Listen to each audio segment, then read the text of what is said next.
Hello everyone, welcome to SC2 Noob School. I am Travis, and this is part 2 in my Fundamentals series. So today we're going to be talking about scouting, and scouting is incredibly important. It's one of those things that I could, in the future, spend a lot of time and a lot of videos talking about things, and I'm sure I will do that. So for today I'm just going to kind of keep it a little bit simple and mostly talk about early game scouting and how that's going to work. So first, if I had to define scouting, just really put it in a nutshell, it would basically be seeing what your opponent's doing, one, and then reacting accordingly and making good decisions. So really that's two separate actions. First you're seeing what they're doing, and then you're reacting. For today, we're just going to focus on the seeing what they're doing part, and then we'll worry about reacting later on. So I'm going to simplify this down. There's so much I could talk about with scouting. I'm going to just break it down into two actions that I'm going to recommend you do in the early game scouting. I'm going to talk about your initial scout, which is your very first worker that you send out to the opponent's base. And then I'll talk about the secondary scout, which is going to actually give you quite a bit more information than the first scout. So I'm going to cut to some video and we'll discuss these concepts. So we're going to look at a TVZ of the little one versus Sen, both two very, very high level players. And what we're going to do is we're just going to watch their initial scouting and see what kind of things you can and what kind of assumptions you can make based on just that very first scout. One of the biggest things that you can look for with your very first scout is spotting if they have a gas geyser mining or not. If they have something mining, that probably means they're going to go for a higher tech build. If you aren't seeing any gas, that means it's probably pretty likely that they're either going to expand or just stay on units that are focusing mostly on minerals at first. So TLO is going to send out his first SCV, building a supply depot, and then this SCV is going to be his initial scout. Gonna fist bump this drone as he goes by there, and then we'll just see what this SCV can see. He sees that there's not an expansion right here, good to know, and then he'll continue into the base and spot a spawning pool and no gas. So not seeing any gas, he's assuming that there's going to be an expansion coming up, and he's just going to park it right here and block this drone from putting that expansion down.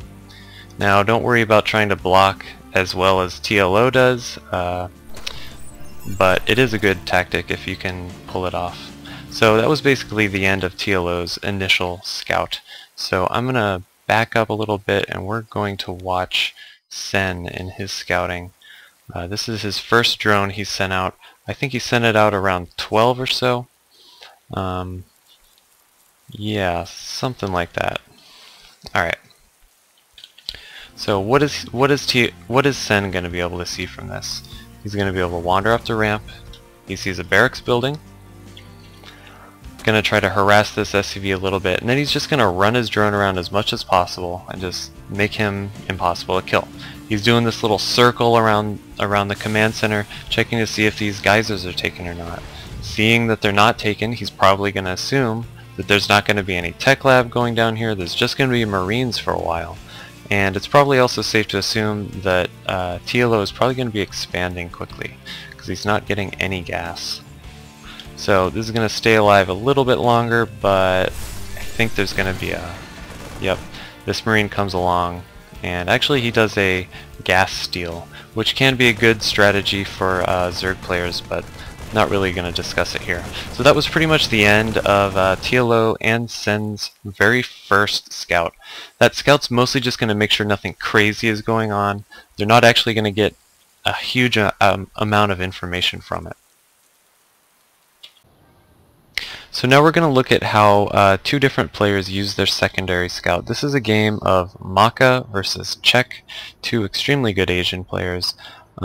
Each of these players has also already done their initial scout. This SCV was able to go in there and see, well, a hatchery. Big surprise that Zerg players got that. And then the Zerg player scouted with his overlord and was able to see a barracks and one gas going down. So both players are in that secondary scouting phase, and we'll just see what they're able to do.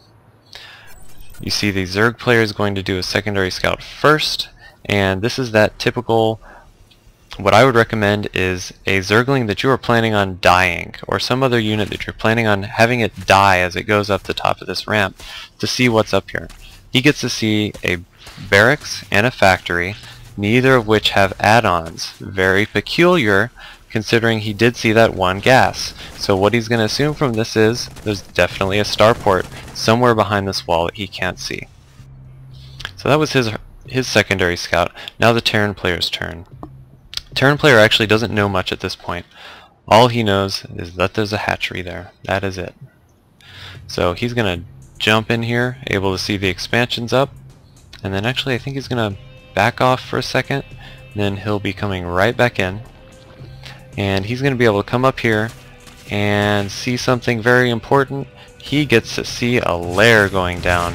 Very nice of that Zerg player to morph it right before his scout got there. Very considerate. Anyway, those are just some things that you can get from your secondary scouting. As you can see, the secondary scout is actually a lot more important than the first scout. From the first scout, you're just looking for cheese, basically, or something really crazy happening. The secondary scout, you can get some real ideas at where their technology is going. If we were to continue watching this game, you can see that that Czech actually reacts perfectly to what he's seeing here. And because Maka is getting cloaked banshees, and he responded by getting a quick lair, and he's going to get some overseers out, so he's actually going to be perfectly fine.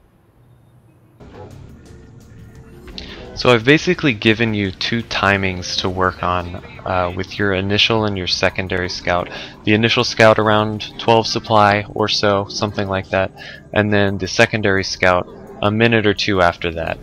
And don't worry too much if when you're playing games you can't figure out what useful information you're actually getting from your scouts. Just get used to the action of sending the scout in, microing it around, and still keeping your own base running smoothly. There's actually a really good map for this on SC2 mapster.com. It's called the Multitasking Trainer. I'm showing a video of myself playing it right now. You basically micro a probe around while at your main base you just continue with a build order, and in the end you have to send in an attack to kill a Terran player. There's a bunch of different difficulties from very easy to very hard. Start off on very easy. You'll probably find that it's actually not very easy, but if you really want to get used to bouncing back between two things going on, microing this probe round so it doesn't die, and then going back to your base and executing a smooth feeling build, this is actually a really good trainer for that. So that's it for the scouting tutorial. If you're enjoying these videos, if you want to see more of them, subscribe to me on YouTube, and I'll just keep pumping out these things as fast as I can. Thanks for watching.